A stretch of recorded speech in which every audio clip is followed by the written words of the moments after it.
Hello बच्चों, क्या हाल चाल? बढ़िया एकदम। So welcome to this amazing platform जिसका नाम है द न्यू बिगनर्स। और आप लोगों का स्वागत करता हूँ एक छोटे से प्लेटफॉर्म, ठीक है मेरे बच्चों। और एक बात याद रखे रहना कि कोई साथ रहे ना या ना रहे, लेकिन आपका ये मास्टर आपके साथ रहेगा मेरे बच्चों। आप और हम मिलकर शांति से पढ़ाई करेंगे। दुनिया कुछ भी बोले, दुनिया का काम है बोलना, बट हमें अपने प्रोसेस पे ध्यान देना है, अपने प्रोग्रेस पे ध्यान देना है। अपन को क्या करना है मेरे बच्चों? मेहनत करना है और अपने आप को ग्रोथ पे लाना है, ठीक है। डेली कुछ ना कुछ सीखते जाओ, कुछ ना कुछ स्किल पे काम करते जाओ, पढ़ाई करते रहो, माँ बाप का आशीर्वाद लेते रहो और खुद ही ग्रोथ होते जाओ, ठीक है मेरे बच्चों। अपने ऊपर काम करो। दोस्त है ठीक है, लेकिन जो होता है ना, जो मतलब कोई भी काम टाइम से ज्यादा करोगे, हद से ज्यादा करोगे तो वो नुकसानदायक होता है, ठीक है। स्कूल्स में जा रहे हो, फ्रेंड के साथ बात कर ले रहे हो, ठीक ठीक ओके ओके, बट पढ़ाई भी तो जरूरी है। बिना पढ़ाई के तो भाई हम फेल हो सकते हैं ना, फिर हम समाज में क्या मुंह दिखाएंगे बताओ। ठीक है मेरे बच्चों, तो without wasting your time let start this amazing session मेरे बच्चों। अब बात करते हैं लेक्चर नंबर जो पिछला मैंने डाला है वीडियो, उसमें मैंने बताया कि मेटल ऑक्साइड कैसे रिएक्ट करते हैं। मेटल ऑक्साइड जो होते हैं कैसे रिएक्ट करते हैं एसिड से, ठीक। और प्रोडक्ट क्या फॉर्म करा था, क्यों मेटल ही ऑक्साइड रिएक्ट करता है एसिड से। क्वेश्चन तो पूछा था ही ना मैंने, बता दो कमेंट में, ठीक। और दूसरा क्वेश्चन ये पूछता हूं कि न्यूट्रलाइजेशन रिएक्शन क्या होता है। बताओ, लेक्चर देखा है तो बता दो मुझे कि न्यूट्रलाइजेशन रिएक्शन क्या होता है। लेक्चर तो देखा है ना आपने। फिर तीसरा क्वेश्चन ये पूछता हूं कि ये बताओ कि हमें कैसे पता चलेगा कि कि क्या कैसे पता चलेगा, बताओ कि कोई भी मेटल कार्बोनेट रिएक्ट करता है एसिड से, कोई भी मेटल कार्बोनेट रिएक्ट करता है एसिड से तो क्या फॉर्म करता है मेरे बच्चों। तुरंत कमेंट में मेंशन करो अगर आपने लेक्चर सेशन को पूरा देखा है, आपने पूरा लेक्चर को अटेंड किया है, तो क्वेश्चन का आंसर दो। ये सारे इंपॉर्टेंट क्वेश्चन है मेरे बच्चों, ठीक है। और आज हम क्या कवर करने वाले हैं, मार्क कर दीजिए तो। ठीक है, आज हम कवर करेंगे कि एक्चुअली प्रॉपर्टीज ऑफ जो होते हैं क्या एसिड्स के, कि एक्चुअली में हम जानेंगे कि केटायन क्या होते हैं, एनायन क्या होते हैं इस सेशन में। केटायन क्या होते हैं, एनायन क्या होते हैं, और कुछ इंपॉर्टेंट टॉपिक्स कवर करेंगे मेरे बच्चों। पहले उससे पहले कुछ नॉलेज ले लेते हैं, ठीक है। स्टार्ट करते हैं सेशन को। ये टेस्ट ट्यूब एक ए है, इसका नाम ए है। ये टेस्ट ट्यूब बी है, ठीक है। ये टेस्ट ट्यूब मेरे बच्चों बी है। इसमें मैंने डाला है वाटर, इसमें भी मैंने डाल दिया water. Water is essential for our body because it helps to regulate bloods and improve our thinking ability। Sir आप बायोलॉजी के टीचर हैं क्या? नहीं, सॉरी केमिस्ट्री का आते हैं, ठीक है। तो मेरे बच्चों ये वाटर जो है मैंने टेस्ट ट्यूब में डाला, और ये वाटर जो है मैंने टेस्ट ट्यूब ए में डाला और ये बी में डाल दिया। ओके सर, अब बात करते हैं। अब एक टेस्ट ट्यूब में मैंने डाल दिया एसिड, ठीक है, एसिड डाल दिया,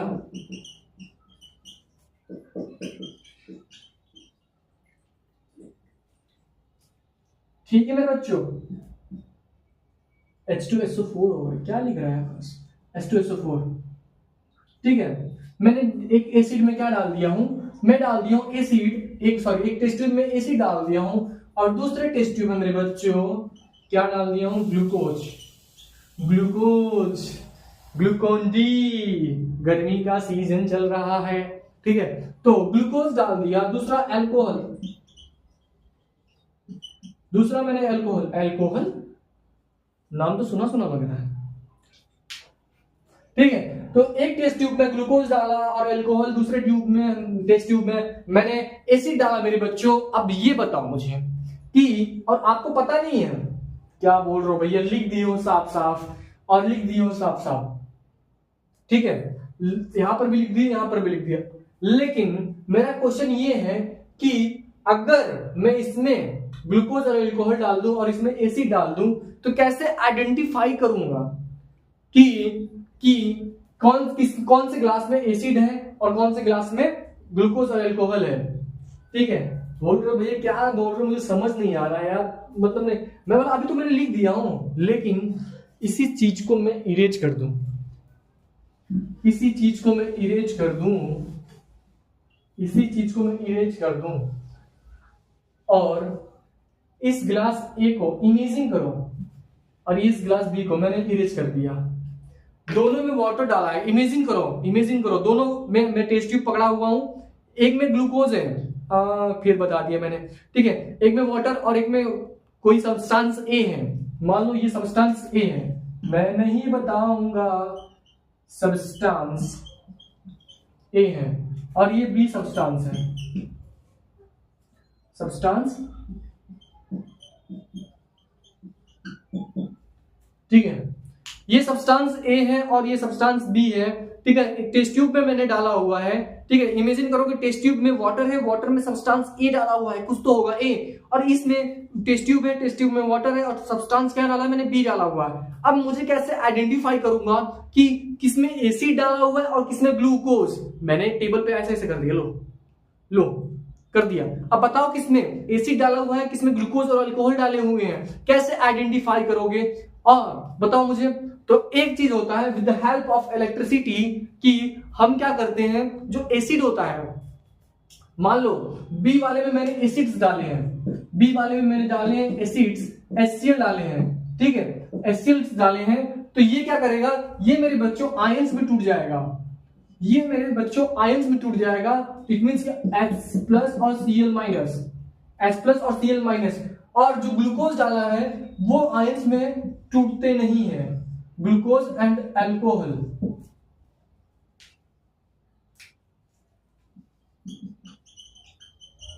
ठीक है, ये ग्लूकोज और अल्कोहल जो होते हैं आयंस में टूटेंगे नहीं। तो जब यहां से हम वायर डालेंगे, ये वायर है,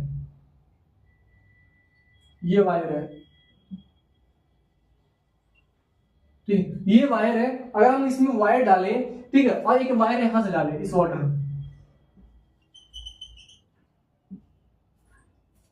ठीक है मेरे बच्चों, ठीक, और ये एनसीईआरटी में दिया हुआ है, ठीक है, जब ये wire with the help of ions की हेल्प से ये, और यहां पर कोई बल्ब होगा, बल्ब ऐसे नहीं होता, ठीक है, सर्किट मान लो कंप्लीट करते हैं, ठीक, ये क्या होते हैं, आयंस हेल्प करते हैं इलेक्ट्रिसिटी कंडक्ट करने में, क्यों, ये आयंस के हेल्प से क्या होगा, ये बल्ब जल जाएगा, लेकिन यही वायर्स और यही बल्ब होगा। अरे बल्ब नहीं बनाने आ रहा है सर आपको, बताओ, ठीक है, ये बल्ब नहीं जलेगा, क्यों, क्योंकि जो ग्लूकोज होते हैं इलेक्ट्रिसिटी कंडक्ट नहीं करते हैं, क्योंकि पानी में जाने के बाद ये डिसोसिएट नहीं होते in the form of ions के फॉर्म में डिसोसिएट नहीं होते हैं। लेकिन बात करेंगे हम HCl का, ये आयंस में डिसोसिएट हो जाते हैं मेरे बच्चों, दैट्स व्हाई ये इलेक्ट्रिसिटी कंडक्ट करता है। ठीक है, इतना समझ में आया। अब इसका डेफिनेशन लिखते हैं, अच्छे से पढ़ते हैं, ठीक है, कहां गया यार डस्टर,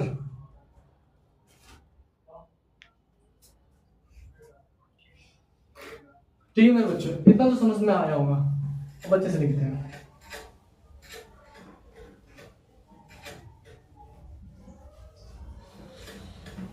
आप स्किप भी कर सकते हो, ठीक है, आप लोगों ने पढ़ लिया होगा तो स्किप भी कर सकते हो नोट्स लिखने के लिए।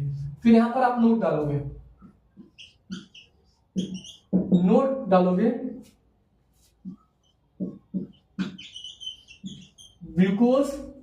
ग्लूकोज क्या, ग्लूकोज एंड अल्कोहल क्या,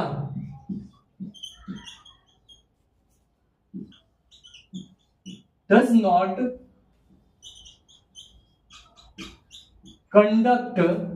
not conduct क्या, इलेक्ट्रिसिटी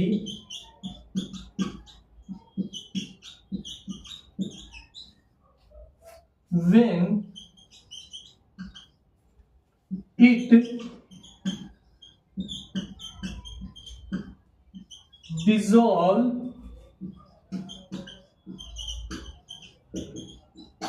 in water।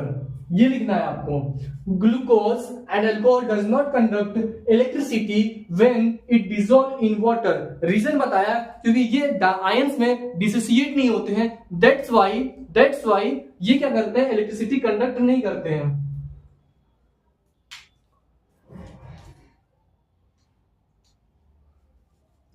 रीजन लिख दो, रीजन इसका भी लिख लो, because glucose and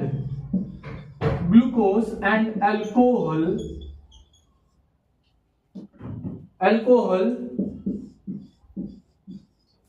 does not dissociates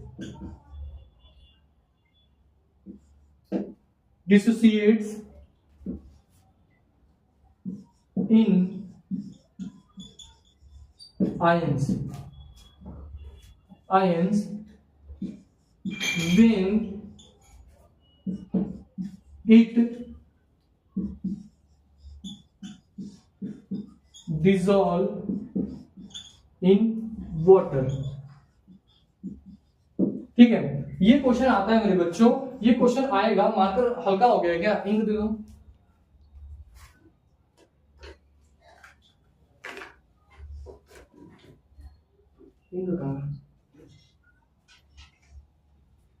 ठीक है मेरे बच्चों, ये क्वेश्चन आता है, ये क्वेश्चन पूछेगा आपसे कि ग्लूकोज एंड अल्कोहल क्यों इलेक्ट्रिसिटी कंडक्ट नहीं करते हैं। ये क्वेश्चन पूछेगा मेरे बच्चों कि क्यों ग्लूकोज और अल्कोहल इलेक्ट्रिसिटी कंडक्ट क्यों नहीं करते हैं। ठीक है, तो आपको लिखना है कि जब हम ग्लूकोज और अल्कोहल को वाटर में डिसॉल्व करते हैं, ये आयंस के फॉर्म में, does not dissociate in ions, मतलब आयंस के फॉर्म में डिसोसिएट नहीं होते, दैट्स व्हाई ये इलेक्ट्रिसिटी कंडक्ट नहीं करते हैं। ठीक है मेरे बच्चों, नोट करो इसे। ठीक है बच्चों,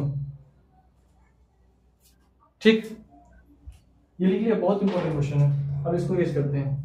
ये जो हल्का दिख रहा है, मैं एक बार बोल रहा हूं, because glucose and alcohol does not dissociate in ions when it dissolve in water.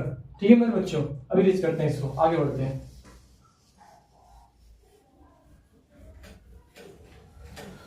ठीक, अब ये बताओ मुझे, मैं आपसे क्वेश्चन पूछूं कि केटायन और एनायन होता क्या है।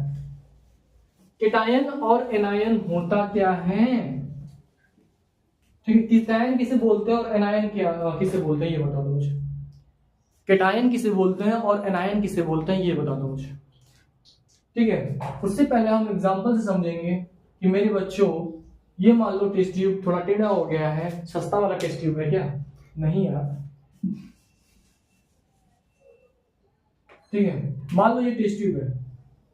ठीक, अब मैंने इसमें क्या डाला, एसिड डाला, HCl, और ये मेरा वाटर है। ठीक, HCl डाला मैंने, वाटर, जब वाटर से कांटेक्ट किया मेरे बच्चों, तो एसिड किस में कन्वर्ट होगा, किस में टूटेगा, डिसोसिएट होगा, H+ और Cl- में कन्वर्ट हो गया। H+ और Cl- में कन्वर्ट हो गया, तो मेरे बच्चों जो H+ है, इसका नाम है, क्या नाम है मेरे बच्चों, इसको हम बोलेंगे, क्या बोलेंगे, केटायन बोलेंगे। और Cl- को मेरे बच्चों क्या बोलेंगे, एनायन बोलेंगे। ठीक ठीक, ये केटायन बोलेंगे और इसे एनायन बोलेंगे। मेरे भैया, मैं हमेशा कंफ्यूज हो जाता हूँ, सच में, मैं लिटरली बता रहा हूँ यार, सच में। मैं भी जब क्लास 10th में था या क्लास, मतलब मैं कंफ्यूज हो जाता था कि एनायन किसे बोलते हैं और केटायन किसे बोलते हैं। मतलब क्वेश्चन पूछ देते हैं ना कि फाइंड, मतलब कौन सा आयंस प्रोड्यूस हो रहा है व्हेन डिसॉल्व इन वाटर, तो मैं कंफ्यूज हो जाता था कि केटायन जो होता है पॉजिटिव वाला होता है कि नेगेटिव वाला, एनायन जो है नेगेटिव वाला होता है कि पॉजिटिव वाला। ठीक है, मैं कंफ्यूज हो जाता था, मैं इस चीज में कंफ्यूज हो जाता था। क्या आप भी कंफ्यूज होते हैं? लेकिन इसका एक सोल्यूशन है मेरे भाई, इसकी स्पेलिंग देखो, 1 2 3 4 5 6, कितनी है, 6 है। और इस पे इसकी स्पेलिंग लिखो 1 2 3 4 5 5।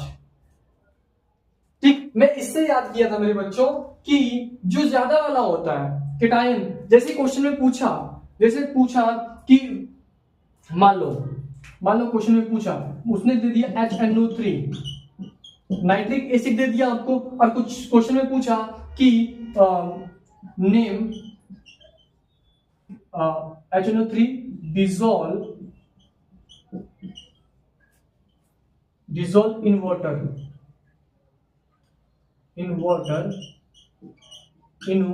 dissolve in water, name the anion।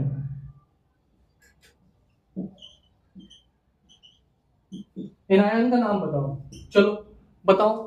तो अभी तो मैंने बता दिया कि ये केटायन जो होता है पॉजिटिव होता है, एनायन जो होता है नेगेटिव होता है, तो अभी आंसर तुरंत दे दोगे आप। लेकिन कुछ जैसे आप नॉन मेटल्स मतलब आगे चैप्टर पढ़ोगे तो आपके दिमाग से उठता रहेगा, कंफ्यूजन पैदा होने लगती है कि केटायन क्या होता है, एनायन क्या होता है, कंफ्यूजन आएगी कि नहीं। भाई देखो मेरे साथ ऐसा होता था तो मैं बता रहा हूँ। कुछ बच्चे ऐसे होंगे कि जिनको कंफ्यूजन होगी कि केटायंस जो होते हैं पॉजिटिव होते हैं और एनायन जो होते हैं नेगेटिव होते हैं, तो इसमें कंफ्यूजन हो जाता है मेरे बच्चों। दैट्स व्हाई आप क्या करोगे, इसको काउंट करोगे। ये कितना है, पहले केटायन में कितने होते हैं, 6 होते हैं ना, जिस अल्फाबेट्स होते हैं 6 होते हैं, और एनायन में क्या है, एक कम है, तो कम वाले को क्या बोलते हैं हम, सब्ट्रैक्शन। कम वाले को सब्ट्रैक्शन। एनायन में कितना, 1 2 3 4 5, 3 तो 5, तो इसमें 5 मतलब ये देखो माइनस में आता है कि नहीं, ये देखो 5 लिख रहे हैं, ये ऊपर वाला माइनस में आ रहा है। इट मींस कि हमें माइनस वाला बताना है, आंसर क्या देना है, नेगेटिव वाला।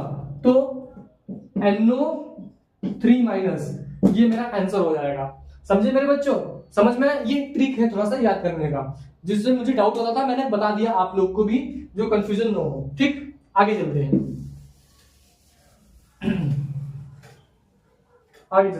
ठीक, केटायन और एनायन में डाउट क्लियर हो गया। और मेरे बच्चों एक चीज याद रखे रहना कि इसको इरेज करते हैं, कि लिख देते हैं, 43 लिख देते हैं।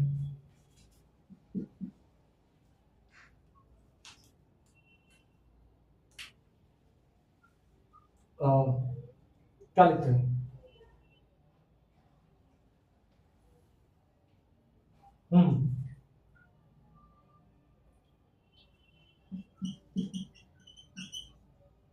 acids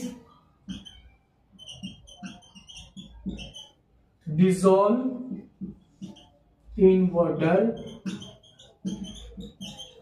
acid dissolve in water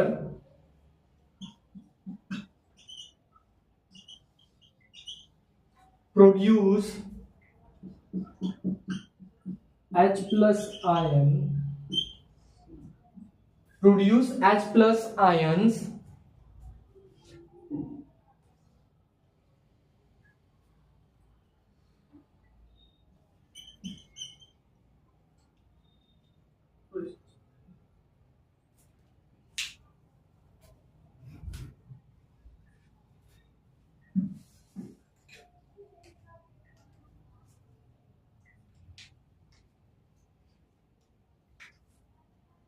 in solution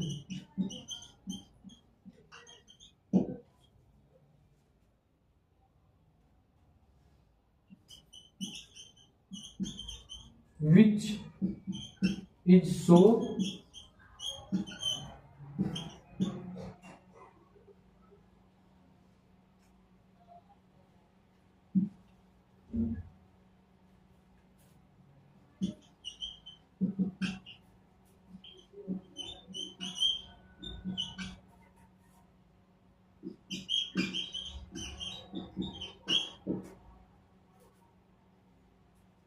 ठीक है। क्या हो रहा है मेरे बच्चों, जब एसिड्स को डिसॉल्व करते हैं वो H प्लस आयन प्रोड्यूस करता है, ठीक है, इन ए सोल्यूशन के अंदर, जिससे हमें आइडेंटिफाई होता है कि उसका एसिडिक नेचर है। इसी से तो हम आइडेंटिफाई करते हैं मेरे बच्चों कि हमने क्या पहले पढ़ा था कि किसी भी वाटर में अगर हम एसिड को डिसॉल्व करते हैं तो वो H प्लस आयन शो करेगा। दैट्स व्हाई हम उसको बोलेंगे एसिडिक इन नेचर, ठीक है। तब उसको हम बोलेंगे कि हाँ ये बच्चा ये एसिड है, तभी तो बोलेंगे। या तो इसको हम हटा के ये लिख देते हैं, इसको हटा के हम ये बोलते हैं when a substance, when a substance A है ये,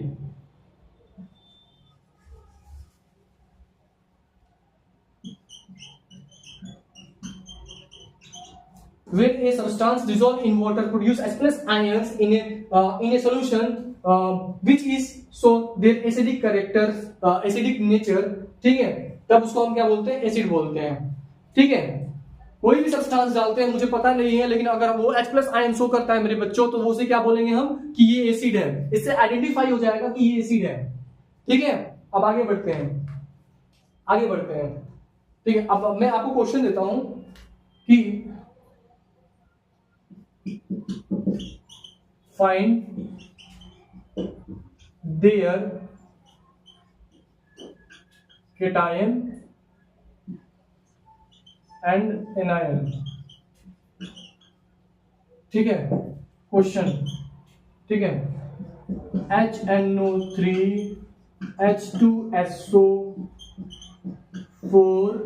H2SO4 ठीक, और H2CO3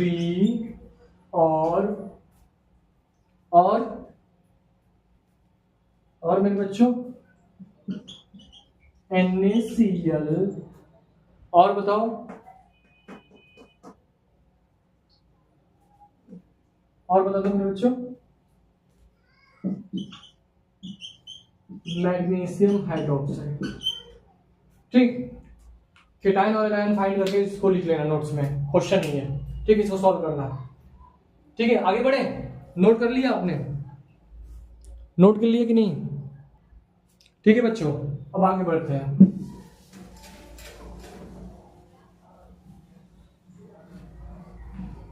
अब तो पता चल गया होगा कि एसिडिक एसिड कैसे पता चलते हैं, जब वाटर में डिसॉल्व करते हैं तो क्या शो करता है, H प्लस आयंस। अब मैं एक क्वेश्चन लिखता हूं,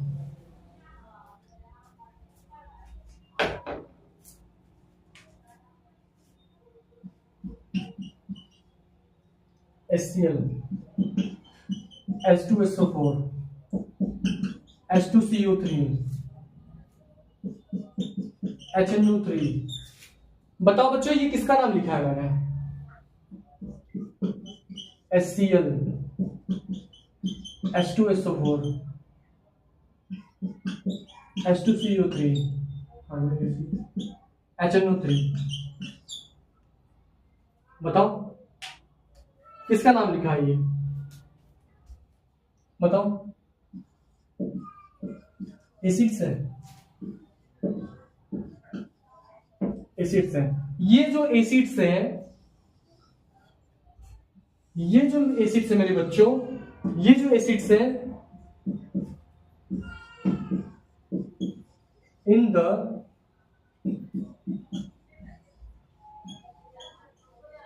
प्रेजेंस ऑफ वाटर है, और ये जो एसिड है मेरे बच्चों,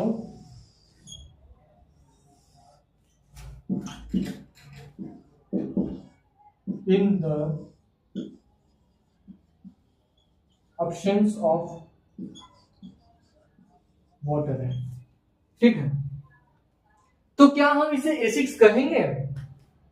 क्या हम इसे एसिड्स कहेंगे? आप बता दो मुझे कि अगर हम किसी भी सब्सटेंस है, ये HCl H2SO4 H2CO3 HNO3, अगर हम डिसॉल्व कर रहे हैं किसके अंदर? किसी के अंदर नहीं, यहाँ तो वाटर पानी है ही नहीं, तो ये टूटेगा नहीं मेरे बच्चों। ये H प्लस और Cl माइनस में डिसोसिएट नहीं होगा, तो हम इसे नहीं बोलेंगे कि ये एसिडिक प्रॉपर्टी शो कर रहा है, इसे नहीं बोलेंगे कि ये एसिडिक प्रॉपर्टी शो कर रहा है। हम उसे ही बोलेंगे कि H प्लस आयन तभी एसिडिक प्रॉपर्टी तभी शो करेगा जब हम पानी में डालेंगे, प्रेजेंट है, जब वो H प्लस मतलब हाइड्रोजन आयन देगा, तभी हम कहेंगे ये एसिडिक प्रॉपर्टी शो कर रहा है। समझ रहे हो? तो ये बताओ मेरे बच्चों कि जब ड्राई, मतलब क्या HCl मैंने ले लिया, HCl ले लिया, क्या उससे लिटमस पेपर का कलर चेंज होगा? बताओ ड्राई HCl में लिटमस पेपर का कलर चेंज होगा?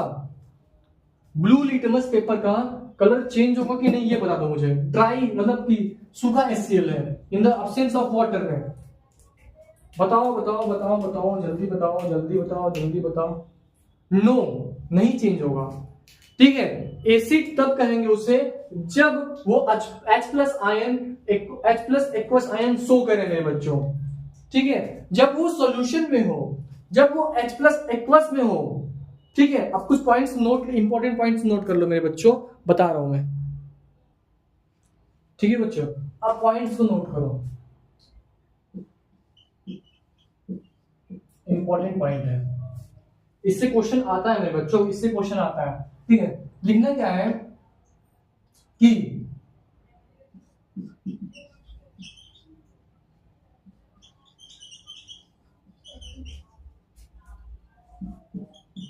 हाइड्रोजन आयंस, जिसको हम H प्लस बोलते हैं, hydrogen ions in HCl, hydrogen ions in HCl, so in the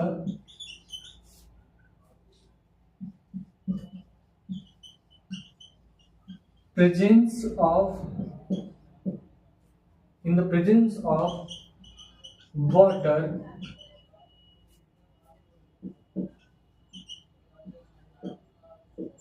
that's why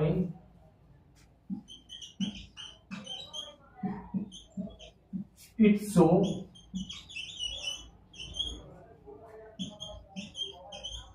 that's why it called that's why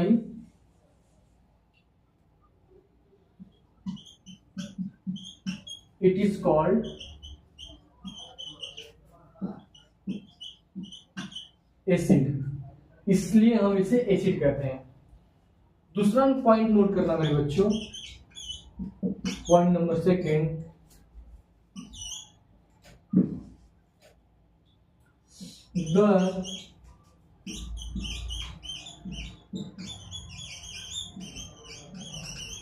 the separation of किसका separation of H plus, the separation of H plus in HCl, the separation of H plus in HCl does not occur in the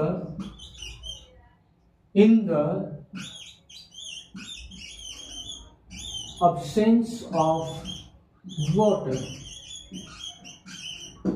ठीक है मेरे बच्चों, ठीक। Litmus paper blue से red में तभी convert होगा जब सॉल्यूशन क्या हो, जब सॉल्यूशन जो HCl हो वाटर में डिसॉल्व हो, तभी होगा। ठीक है, या तो वो मॉइस्चराइज हो या तो लिटमस पेपर वो गीला हो, तभी कन्वर्ट हो सकता है। और in the case of absence of water, HCl does not convert blue litmus paper into red litmus paper। Understand what I am trying to say मेरे बच्चों, कि absence of water में क्या करेगा, HCl नहीं शो कर पाएगा। क्या नहीं शो कर पाएगा? कि जो ब्लू लिटमस पेपर कन्वर्ट होता था रेड लिटमस पेपर में। समझे मेरे भाई, समझे कि नहीं? समझ गए ना? अब आगे चलते हैं। ठीक है, अब आगे चलते हैं। यार आप लोगों ने नोट किया कि नहीं यार? नोट कर लेना, ठीक है, पॉज करके नोट कर लेना यार, ठीक।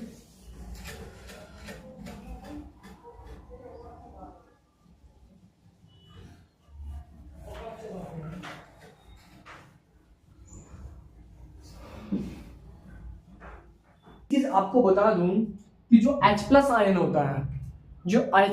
होता है, वो कभी भी एग्जिट नहीं करता है अकेले, एलोन एग्जिट नहीं करता है।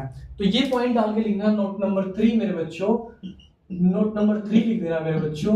क्या लिखना है नोट नंबर 3 में कि हाइड्रोजन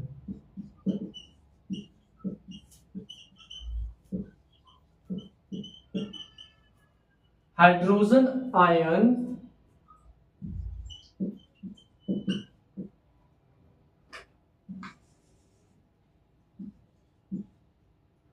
cannot exist alone, ठीक है,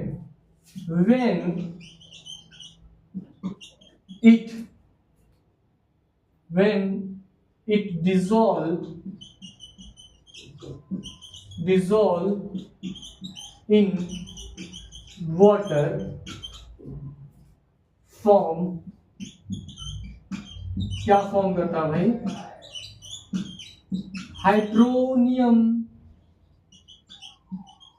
आयन,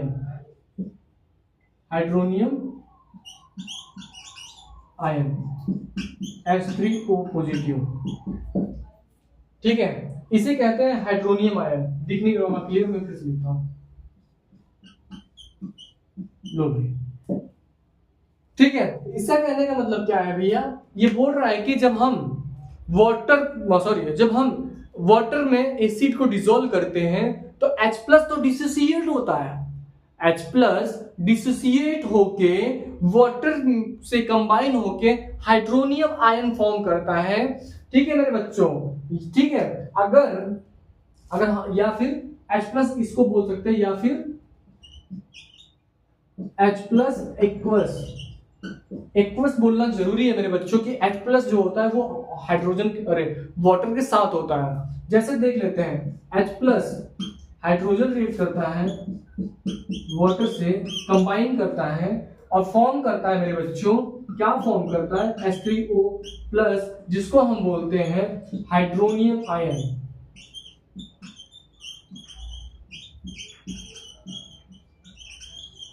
जिसको हम बोलते हैं हाइड्रोनियम आयंस, ठीक है मेरे बच्चों, हाइड्रोनियम आयन, ठीक है मेरे बच्चों। अब जैसे एग्जांपल लेते हैं, HCl+ वाटर में डाले तो HCl+ वाटर में डाले तो ये क्या करेगा मेरे बच्चों, H+ में टूटेगा, ये H+ में और Cl- में टूटेगा, तो H+ जाके इससे कंबाइन होगा और ये क्या बनाएगा, H3O पॉजिटिव+ Cl-, ठीक है, ये हाइड्रोनियम आयन बनाएगा और ये Cl- बनाएगा। या फिर आप इसको ऐसे लिख सकते हैं मेरे बच्चों, H+ एक्वस + Cl-, ठीक, समझ में आया? अब इस चीजों को हम रिकॉल कर लेते हैं मेरे बच्चों कि ग्लूकोज और अल्कोहल जो होते हैं वो इलेक्ट्रिसिटी कंडक्ट नहीं करते, क्योंकि वो कोवेलेंट इन नेचर होते हैं, ठीक। और एसिड जो होते हैं वाटर्स में डिसॉल्व होते हैं और वो आयंस में डिसोसिएट होता है, क्योंकि वो आयनिक इन नेचर होते हैं। दैट्स व्हाई मेन रीजन है कि वो इलेक्ट्रिसिटी कंडक्ट करते हैं, ठीक। ये हम लोग ने पढ़ लिया। और उसके आगे हम लोग ने क्या जाना कि जब हम वाटर्स में एसिड्स डालते हैं तो वो H+ से में डिसोसिएट होते हैं, और जो H+ होता है वो रिस्पॉन्सिबल होता है मेरे बच्चों, किसमें रिस्पॉन्सिबल होता है, एसिडिक नेचर में, जो कि जिससे हमें पता चलता है कि एक्चुअली में एसिड नेचर शो करता है। और हमने क्या जाना कि जो ड्राई एसिड होता है वो क्या करता है, वो एसिडिक प्रॉपर्टी शो नहीं करता है मेरे बच्चों, क्योंकि उसके पास एबिलिटी नहीं होती है H+ फॉर्म करने के लिए। H+ फॉर्म करने के लिए उसे हम वाटर में डिसॉल्व करते हैं, तब वो H+ और Cl- में या कोई भी एसिड होता है अपने आयंस में टूटते हैं, तब वो रिस्पॉन्सिबल होता है एसिडिक नेचर शो करने में, जिससे blue litmus paper red litmus paper में कन्वर्ट हो जाता है, ठीक है। और बात करते हैं, अब यहां पर हम लोगों ने क्या बात किया कि जो H+ होता है वो अकेले एग्जिट नहीं करता, वाटर में जब डालेंगे डिसोसिएट होता है। तो H+ आप सोच रहे होंगे कब से कि भैया आप पढ़ा रहे थे कि H+ आयन शो करता है तो एसिडिक इन नेचर, हाँ ठीक है, लेकिन मेरे बच्चों मैं बताऊं आपको कि जो H+ होता है वो वाटर से कंबाइन होके हाइड्रोनियम आयन बनाता है। हाइड्रोनियम आयन बनाने के बाद हाइड्रोनियम आयन बनाने के बाद वो क्या होता है, इस फॉर्म में होता है या फिर H+ एक्वस में होता है। अगर कोई आपसे पूछे, आपकी मैम पूछे, वही जो साइंस वाली मैम है, वो पूछे कि क्या H+ अकेले एग्जिट करता है, बोला नो मैम। जब हम एसिड या किसी भी एसिड सब्सटेंस को वाटर में डालते हैं, वो H+ में डिसोसिएट तो होता है, बट वाटर से जाके कंबाइन होके हाइड्रोनियम आयन बना देता है। समझ गए मेरे बच्चों? तो इसी बेहतरीन सेशन से हम सेशन को एंड करते हैं। अपना ख्याल रखे रहना और मेहनत करते रहना, ठीक है मेरे बच्चों? तब तक के लिए जय हिंद, जय भारत। बढ़िया से लेक्चर देखना और पढ़ाई करना, नोट्स बनाना बहुत इंपॉर्टेंट है मेरे बच्चों, ठीक है? रिवाइज करते जाना और आपके पास बहुत समय है, डीप में पढ़ो, नॉलेज लो। नॉलेज से क्या होगा, कॉन्फिडेंस आएगा, कॉन्फिडेंस से क्या होगा, डर खत्म होगा, एग्जाम बढ़िया जाएगा, नंबर अच्छे आएंगे, ठीक है? तब तक के लिए अपना ख्याल रखना। Okay, bye.